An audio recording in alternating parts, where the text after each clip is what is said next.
தேவனுக்கு நான் நன்றி செலுத்துறேன்.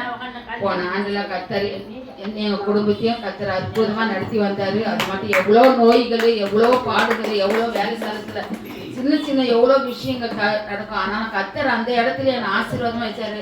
ஐயா சொன்ன வார்த்தை என்னன்னா, நீங்க ஒரு வேலைக்கு போகும்போது எங்கேயாவது ஒரு இடத்துல ஒரு 2 நிமிஷமோ ஒரு 5 நிமிஷமோ முக்கி போட்டு ஒரு ப்ரேயர் பண்ணிட்டு உங்க வேலையை நீங்க தொடர்ந்து சொன்ன. அன்னிலேருந்து இன்ன வரைக்கும் நான் அந்த ஒரு இதுவை மட்டும் நான் சீக்கிரமா போவேன். ஆனால் முட்டி போட்டு ஜெபம் பண்ணும்போது கர்த்தர் அந்த அன்னைக்கு ஃபுல்லாக எப்பவுமே அன்னிலேருந்து இன்னை வரைக்கும் என் அந்த இடத்துல வேலையில் ஆசீர்வாதமாக தான் என்னை வைத்திருக்கிறாரு. கர்த்தர் நான் சோதனை. அது மட்டும் இல்லாத போன ஆண்டில் வந்து ஒரு சர்வீஸ் கூட நான் மிஸ் பண்ணாத அளவுக்கு என் கர்த்தர் என்னை கொண்டு வந்தாரு. அதே மாதிரி குடும்ப ஜெப ஆசீர்வாதமும் என்னை கொண்டு வந்தாரு. ஒரு பெரிய எனக்கு ஒரு கிஃப்ட் மாதிரி தான். ஆனால் எவ்வளோ என் வேலை தான் அதிகம். 7 மணிக்கு வந்துடுவேன், 7:30 வந்துடுவேன். ஆனாலும் அந்த ஜபத்தை நான் விடாத அளவுக்கு கர்த்தர் எனக்கு உதவி செஞ்சார்.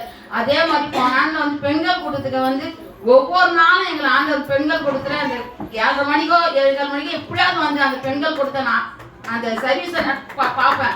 ஆனால் கர்த்தர் எனக்கு கொடுத்த சலாய்க்கிறதுக்கு போன ஆண்டு முழுவதும் முடிஞ்ச அளவுக்கு நான் 2 சர்வீஸ் அட்டன் பண்ணுவேன். என்னால் முடியாத ஒரு இதாக இருந்தால் ஒரு சர்வீஸ். ஆனால் கர்த்தர் வந்து போன ஆண்டோட இந்த ஆண்டில் வந்து நான் எதிர்பார்க்காதது எனக்கு சர்ச்சிலே எனக்கு ஒரு ரூம் கொடுத்து எங்கள் ஐயா எனக்கு அந்த இடத்துல என்னுடைய வாழ்க்கைனா எவ்வளோ உழைச்சோம் நம்ம. ஆனால் எவ்வளோ பேருக்கு எவ்வளோ உழைச்சோம்.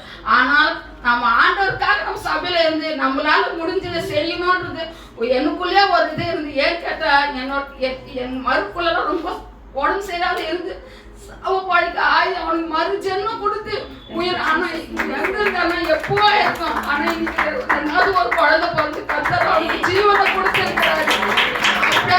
இப்போ எங்க பேருக்கு வந்து ஜனவரி 1 காலில இருந்து இது வரைக்கும் ஜுரம் அதிகமா இருந்தது. எல்லா நாள் பண்ணிட்டு சொல்ல போறோம். ஆனா டைபாய்டு நாங்கள் எழுந்து கூட அவனால் நடக்க முடியல. ஐயா அண்ணா அன்னைக்கு எழுந்து என்னால் நடக்க முடியல ஆஸ்பத்திரியில். ஆனா எனக்கு கர்த்தர் சத்துருக்கள் மத்தியில என்னை நடக்க வைத்தாரு என்று அண்ணன் சாட்சி கொடுத்தாரு. அது போல எங்க பேர நீங்க 3 நாளா எழுந்து நடக்க பாத்ரூம் கூட தூக்கிட்டு பாத்ரூம் உட்கார செய்யணும் வந்த. ஆனால் இன்னைக்கு எழுந்து நடக்க உதவி செஞ்சார். தேவனுக்கு நான் நன்றி செலுத்துறேன். இந்த கரணத்தை கொடுத்த நன்றியோட சோதிச்சிருக்கிறேன். நன்றி ராஜா.